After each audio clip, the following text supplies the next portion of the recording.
Di tengah perbedaan pandangan politik jelang pemilu 2024 nanti, semua pihak diharapkan menyambut pesta demokrasi dengan penuh riang gembira serta tidak mudah percaya terhadap berita bohong atau hoax. Meski demikian, beberapa politisi memprediksi situasi politik di Bali khususnya akan berlangsung kondusif dan landai sebab masyarakat dinilai sudah cerdas dalam berpolitik.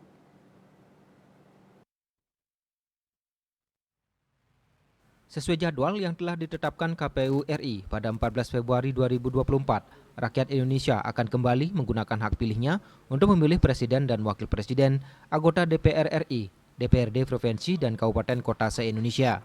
Di tengah perbedaan pilihan dan dukungan tersebut, berbagai pihak pun berharap kepada masyarakat Indonesia untuk berpartisipasi menciptakan kedamaian sebelum, saat, dan sesudah pemilu 2024, serta berperan dalam upaya pencegahan penyebaran hoax. Senator DPD RI Sri Igusti Ngurah Arya Wedakarna MWS SE M3 MSI berharap pemilu serentak 2024 berlangsung damai dan tidak mempengaruhi ekonomi Indonesia. Arya Wedakarna meminta semua pihak khususnya di Bali menyambut pemilu dengan politik gembira. Hal senada juga ditekankan bagi pasangan calon peserta pemilu untuk mengedepankan kondisivitas, keamanan, dan stabilitas ekonomi. Di pemilu 2024 yang penting pemilu aman, damai, jangan sampai mempengaruhi ekonomi Indonesia karena ekonomi Indonesia saat ini right on the track. Dan buat saya dan saya berharap bahwa Bali terutama menjadi barometer internasional, jadi ya kita hadapilah pemilu dengan gembira seperti itu ya. Jadi jangan terlalu banyak pikiran, jangan terlalu banyak juga ada manuver-manuver. Saya juga meminta kepada teman-teman yang peserta pemilu baik untuk presiden dari pemilu legislatif untuk menjaga kondusivitas Indonesia. Yang paling penting adalah keamanan dan stabilitas ekonomi.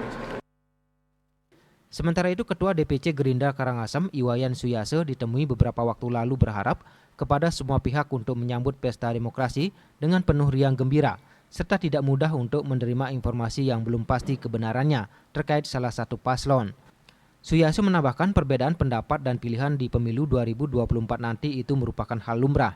Namun semua pihak tetap berkewajiban menjaga NKRI tetap aman dan kondusif di tengah hiruk-pikuk pesta demokrasi.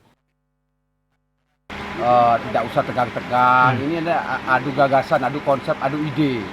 Jangan keras-kerasan, itu santai saja, happy, berbahagia gitu. Jadi pemilu itu damai berjalan, masyarakat juga jangan sampai terpengaruhi ikut-ikutan isu-isu yang negatif tentang calon-calon itu, tidak usah, kita ikuti saja lah. Kita boleh berbeda pendapat, berbeda pilihan boleh, tetapi kita jadi suatu kesatuan keluarga besar Indonesia. Yang penting untuk NKRI harga mati, itu aja Pancasila, NKRI itu. Sesuai jadwal tahapan pemilu 2024, 13 November 2023, KPU telah menetapkan pasangan calon presiden dan wakil presiden. Hari berikutnya, pada 14 November 2023, dilakukan kegiatan pengundian nomor urut bagi pasangan calon presiden dan wakil presiden peserta pemilu 2024.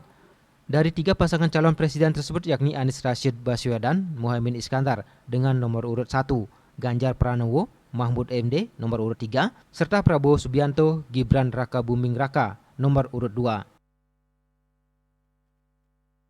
Ari Wiratmaja, Bali TV.